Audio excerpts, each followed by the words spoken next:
Tiberius Claudius Caesar Britannicus was the son of the Roman Emperor Claudius and his third wife Valeria Messalina. He became the heir designate of the empire at his birth, less than a month into his father's reign. He was still a young boy at the time of his mother's downfall and Claudius' marriage to Agrippina the Younger. This allowed Agrippina's oldest son Nero to eclipse him in the public's mind. He lived only months into his stepbrother Nero's reign, and was probably murdered just before his 14th birthday. Birth and early childhood.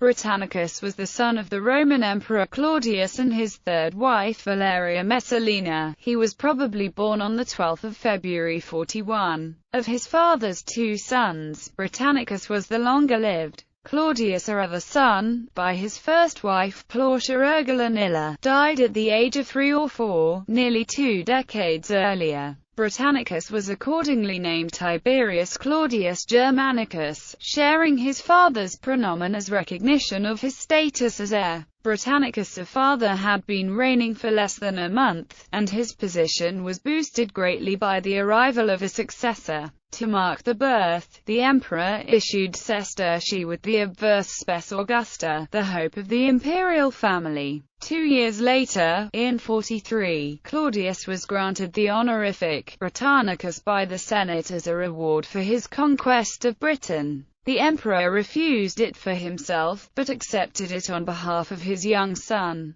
This is the name by which the boy became known to posterity. According to Suetonius, Claudius doted extensively on Britannicus. He carried him around at public events, and shouted, "Good luck to you, my boy," to elicit a similar response from the crowds. He was supposedly a precocious child. Fall of his mother, Messalina. In 48, Britannicus became a pawn in the act that led to the demise of Messalina. One of the conditions for her bigamous marriage to Gaius Silius was that he adopt her son as his own. They apparently then planned to rule as regents for the boy after the planned overthrow of Claudius. Messalina may have believed this was the only way to prevent her son from being killed with his father. Messalina and Silius were discovered shortly after their wedding and put to death, having never launched their coup. Rise of his stepbrother, Nero. After the downfall of his mother, Britannicus, a youth, became a liability for Claudius. The lack of an adult heir made the emperor vulnerable to conspiracies aimed at overthrowing the dynasty, especially those by other Julio-Claudians. It was suggested that he should find an older heir and try to bring an end to strife within the family by marrying Agrippina the Younger,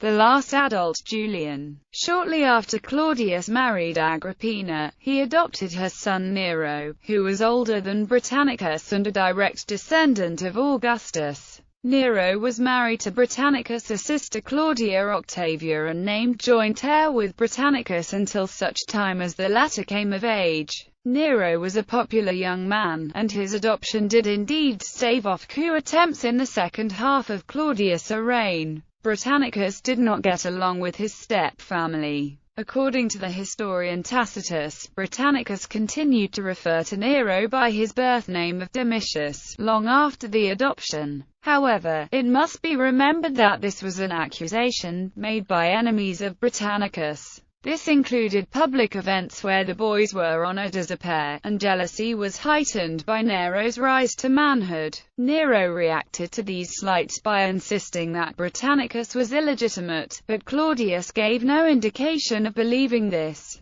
Tacitus reports that those who had reason to oppose Agrippina and Nero formed a faction around Britannicus. Taking advantage of this discord, Agrippina retaliated against these supporters with force, changing Britannicus' circle. His tutor, Eusebius, had once been a tool of Messalina's, and Agrippina quickly disposed of him. Claudius may have agreed to this because of their links to his old officially damned wife. Such warring factions would have undermined his very reason for adopting Nero and marrying Agrippina. Death of his father, Claudius. The actions Claudius took to preserve his rule in the short term were not easily undone as Britannicus approached manhood. In late 54, Britannicus was within 6 months of reaching manhood by Roman tradition, and had matured early. According to the historian Suetonius, Claudius began to mention divorcing Agrippina and dismissing Nero now that he was no longer needed. In preparation, Claudius commended both his son and adopted son to the Senate as equals in his last Senate address.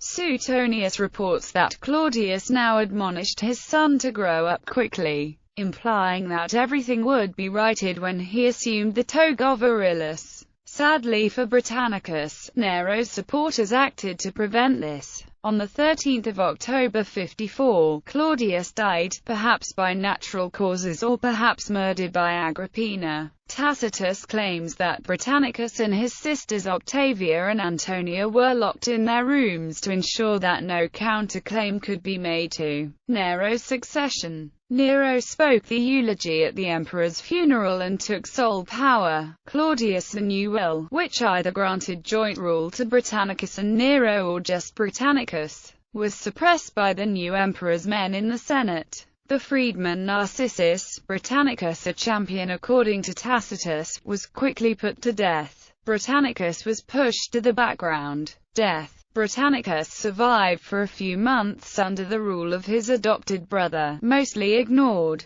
but the doings of his stepmother Agrippina led to his death. In early 55, one of Agrippina's favorites, the freedman Pallas, was dismissed from his job as Secretary of the Treasury, a post he had held since the reign of Claudius. According to Tacitus, Agrippina reacted violently to this slight by Nero. She declared that she repented of her actions to bring Nero to the throne, and would throw in her lot with Britannicus, the true heir who would soon come of age. She threatened to take the boy to the Praetorian camp, where she would admit to murdering Claudius and Britannicus would be declared emperor. Nero did not take this threat lightly. Tacitus recounts Nero's numerous attempts to publicly undermine Britannicus' image. One such attempt was when Nero asked Britannicus to sing at a drunken party, months before his 14th birthday. Britannicus, however, not only avoided humiliation, but also generated sympathy amongst the guests. After singing a poem telling the tale of how he had been cast aside in favor of Nero, Tacitus also stated that a few days before his death, Britannicus was sexually molested by Nero. According to Tacitus, Nero moved against Britannicus, employing the same poisoner, Locustar, who had been hired to murder his father, Claudius. The first dose failed, and Nero decided to throw caution in the wind. Britannicus was poisoned at a dinner party attended by his sister, Claudia Octavia, Agrippina, and several other notables. The 1st-century chronicler Suetonius wrote that the assassin avoided being given away by a food taster by adding the poison to his drink when Britannicus asked for it to be cooled, as he felt it was too hot. The substance was instantly fatal, and Britannicus fell to the floor foaming at the mouth. He died on the 11th of February 55, one day before his 14th birthday, less than a month before he was to assume manhood, and just 4 months after his father's death. Nero dismissed the murder by claiming that the boy suffered from epilepsy. Some modern historians, particularly Anthony Barrett, suggest that he may have indeed suffered from the disease, and that a particularly bad seizure killed him. According to Suetonius, Britannicus was good friends with the future emperor Titus, whose father Vespasian had commanded legions in Britain. As a part of the Flavians' attempts to link themselves with the Julio-Claudians, Titus claimed that he had been seated with Britannicus on the night he was killed. He even claimed to have tasted the poison, which resulted in a serious and long illness. Titus would go on to erect a gold statue of his friend, and issue coins in his memory. Britannicus in culture. Britannicus appears as a character in the novel Claudius the God by Robert Graves, in which Claudius belittles him as a means of keeping Britannicus obscure in the public eye and thus safe from harm. Aware that it is prophesied by the Sibyl for Nero to succeed Claudius,